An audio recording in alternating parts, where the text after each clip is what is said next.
Let's meet a standout talent with a stellar career. I'm Penny Lane, and In the Driver's Seat starts now. Welcome to In the Driver's Seat, brought to you by the Perfect Cosmetics Company, where each episode we take you on a journey into the lives of industry trailblazers and entrepreneurs who've carved their unique paths to success. In this episode, I sit down with an Australian journalist known for her broadcast career and viral on-air moment. Welcome to the show, Natasha Exelby. How are you? Oh, all the better for seeing your beautiful face, Penny. I think we actually look alike. Well, if that's not the best compliment I've ever received, then it's got to be in the top 5. Oh, I'm 10 years older than you. It's so good to have you on the show. I've been such a fan of yours. I remember sitting in the sidelines once watching you interview somebody and just thinking how good and how funny you were. So I'm thrilled to have you on the show. Thanks for coming on. Oh, no, the pleasure is all mine, and I've been fangirling you for the best part of 10 years now as well. I have to say it feels a little bit weird being the one being interviewed as opposed to being the interviewer. I think it's harder in this regard. So I'm slightly nervous. Promise to be gentle. Well, you've been a journalist in a war zone, so this will be nothing. Tell us, out of all the journalism that you can do, why a war zone? Fair question. Look, I think I've had an interest particularly in the Middle East for as long as I can remember, and throughout certainly my university career, and in Australia and also across the world, but particularly in Australia, we're somewhat isolated from the real truth of what is going on. Yeah. And certainly when I was working as filling in as the US correspondent for Channel 10, I was at the CNN world headquarters when Osama bin Laden was assassinated. Wow. And then I felt like a movie was unfolding in front of me with all of everything that they had at their disposal about getting to the bottom of what happened, making those calls to the Pentagon and the White House, and you know, having their Pakistani correspondent go into where the actual event took place. And I was just so inspired and intrigued, and I was like, yeah, no, I want to be that guy. I want to be where he is, not hear it told to me on a television, but see it for myself. See it for yourself. And yes, of course, there's a level of emotion and compassion that goes into that. It's hilarious. We've got an upcoming election, a federal election in Australia well, we suspect probably March next year, where the biggest issues are cost of living, and that's a major issue. But if you were to tell for that to be our major political issue to someone in the Middle East, where they're looking at a bomb, you know, every single day, then does it put it into perspective when you say it like that? Wow. It does, but I also think that everything is relative. So yes, I have seen the very worst of humanity and people whose, you know, all of our problems can pale into insignificance. But at the same time, I can still cry over spilt milk myself, you know. Well, women, we're supposed to do that. Yeah, I think as humans, you know, whether it's getting your heart broken, going through a divorce, or even if you have put on an extra couple of kilos and you still want to shed a tear over that, that's still fair, you know. So comparison is, you know, the thief of joy, and also can be the thief of getting well with whatever problems you have in your life. So that's something that I always keep close in my mind as well. Did you have any hold your breath moments when you were in those zones? How long do we have for the interview, Penny?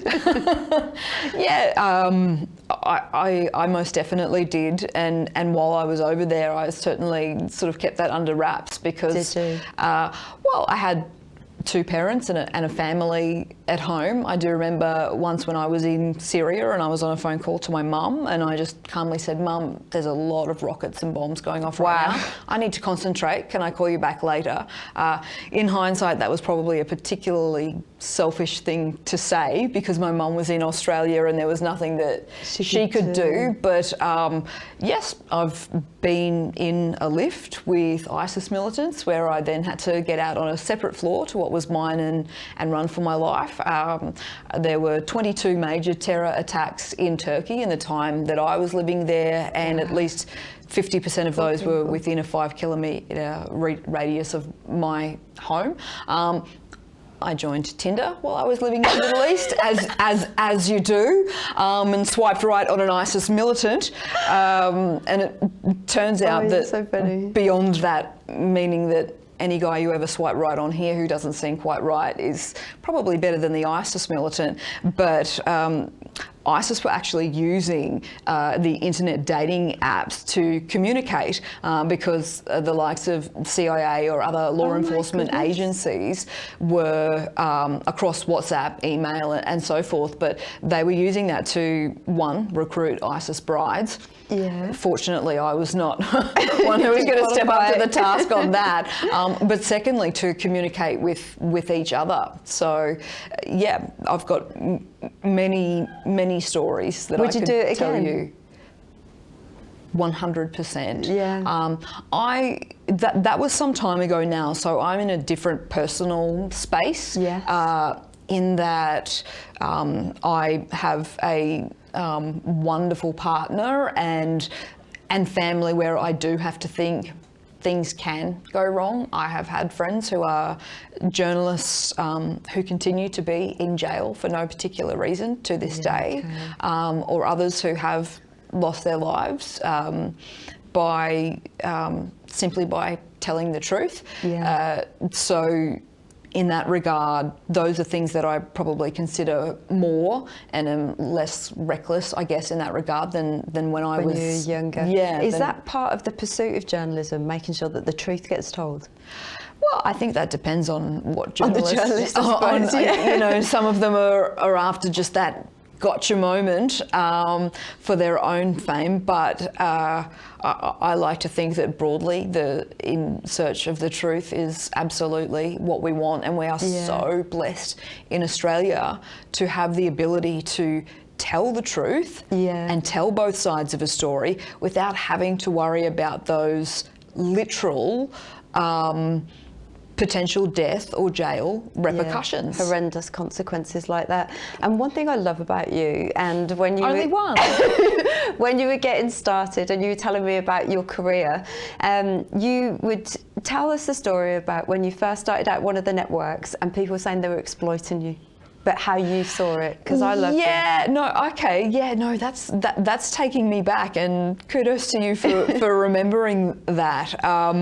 So television journalism was not something that I thought was available to me. I grew up in a very small country town, outside of that country town on a farm. I never thought that television journalism was something that was possible for me. But then whilst doing my journalism and business degree at university, I was lucky enough to score an internship with Channel 10, and that was in Brisbane at the time, and I just fell in love with it because I was like, all journalism is fabulous, but television was what it was for me, so that you could hear people's voices, you could see the compassion, you could really bring people to the story. And yes, so that internship then turned into work experience, which I did for a variety of networks, and I had stories going to air before I was on any payroll.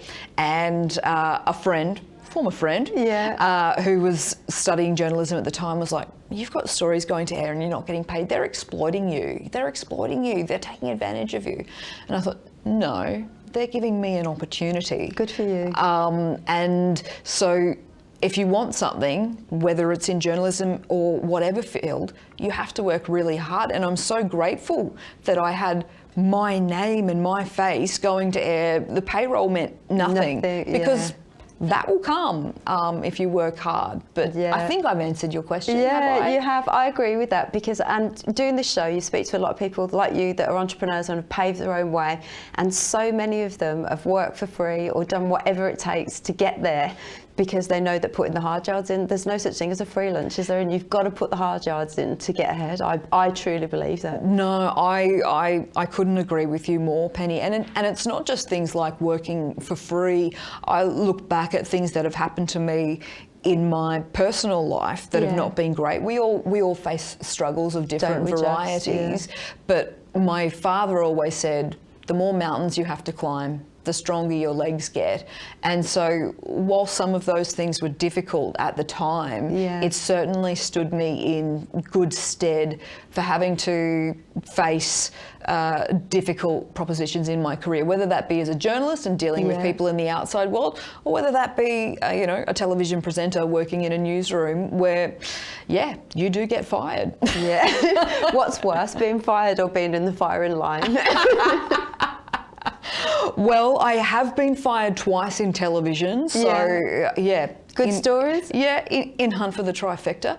I'm sure it will come. And that was certainly difficult. My first time, I was hosting a television breakfast show, and I was 30 years of age at the time. I was in a position where, frankly, I probably was getting a little bit too big for my boots.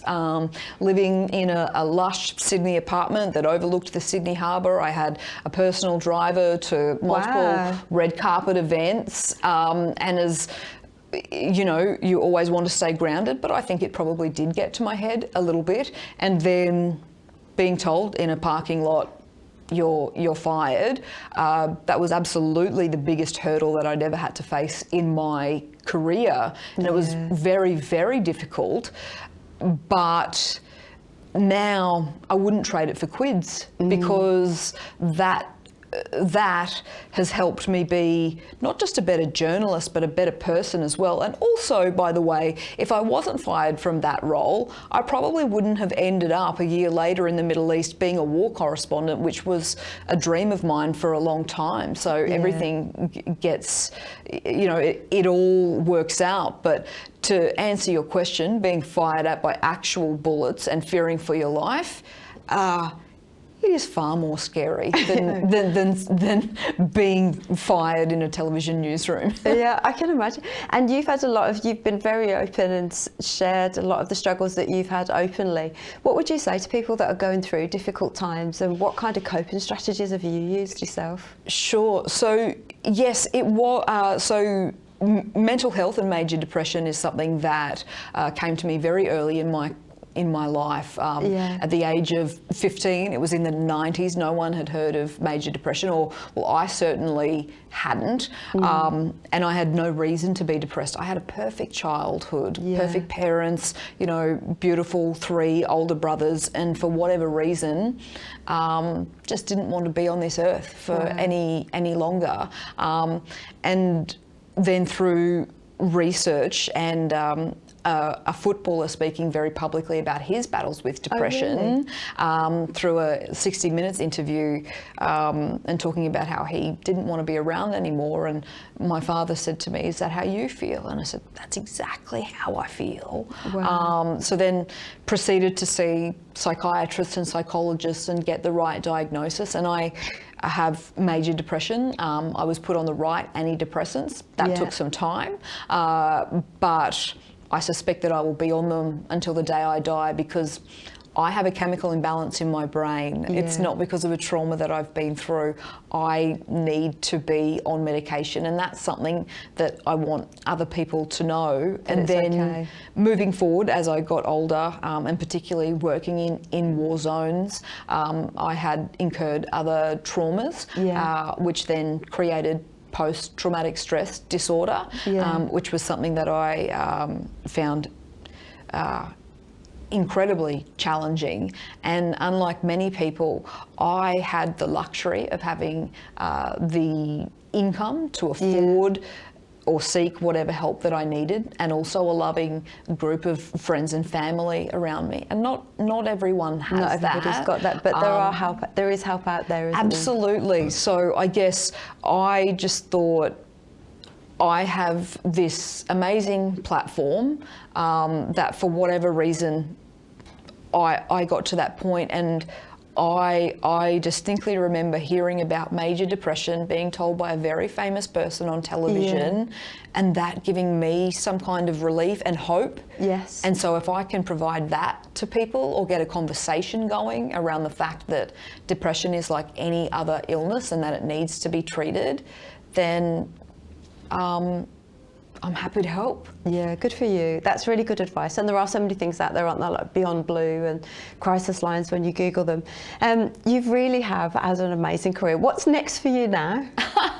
So I left television full time about 18 months ago and started my own media consultancy, XLB Media, and that's where I do anything from media training, whether that be elite athletes through to politicians or CEOs, teaching them how to speak to camera or in a boardroom or to shareholders. I also work in the media, corporate and government relations space as well, and certainly my career in journalism has prepared me very, very well for that. So it's wonderful being my own boss. It's scary as well, as you would know.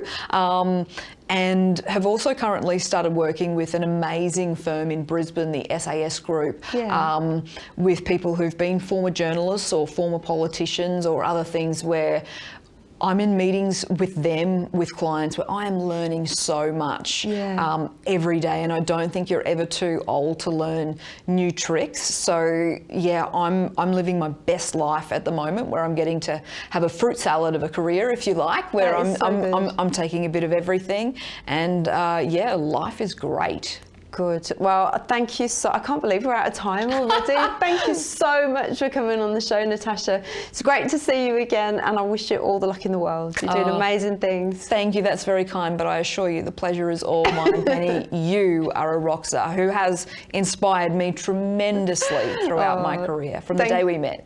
Thank you so much. You're watching Ticker. We'll have more in just a few minutes.